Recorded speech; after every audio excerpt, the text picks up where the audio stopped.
தேரையர் வந்து ஒரு இடத்துல இதை வந்து கற்ப மருந்து அப்படின்னு சொல்லிட்டு சொல்லியிருப்பாரு. இதை கரெக்டாக விதிப்படி 6 மாதம் எடுத்தோன்னா நிறைய திரை பிணி மூப்பு இதெல்லாம் க்யூர் ஆகும் அப்படின்னு சொல்லியிருப்பாங்க. உடனே இந்த வீடியோ பார்த்துட்டு இதை 6 மாதத்துக்கு தொடர்ந்து எடுக்காதீங்க.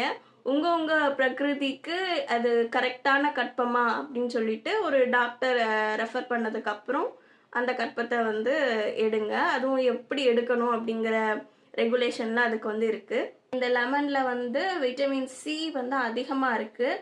அதனால் வந்து இம்யூன் பூஸ்டிங்க்கு ரொம்ப ரொம்ப நல்லது. இம்யூனிட்டி உங்களுக்கு கம்மியாக இருக்குன்னு நினைக்கிறவங்க இந்த லெமனை வந்து அடிக்கடிக்கு யூஸ் பண்ணிக்கலாம். அப்புறம் ஸ்கின்னுக்குமே ரொம்ப ரொம்ப நல்லது. உள்ளே வந்து அடிக்கடிக்கு நீங்கள் எடுத்துக்கிட்டிங்கன்னா ஸ்கின் க்ளோ ஆகும். ஆனால் கேஸ்ட்ரைட்டிஸ் ப்ராப்ளம் இருக்கிறவங்க, அல்சர் இருக்கிறவங்க கொஞ்சம் பார்த்து எடுங்க. அதே மாதிரி நல்லா டைல்யூட் பண்ணி எடுங்க இந்த லெமன் ஜூஸ் எடுக்க போகும்போது. நன்றி.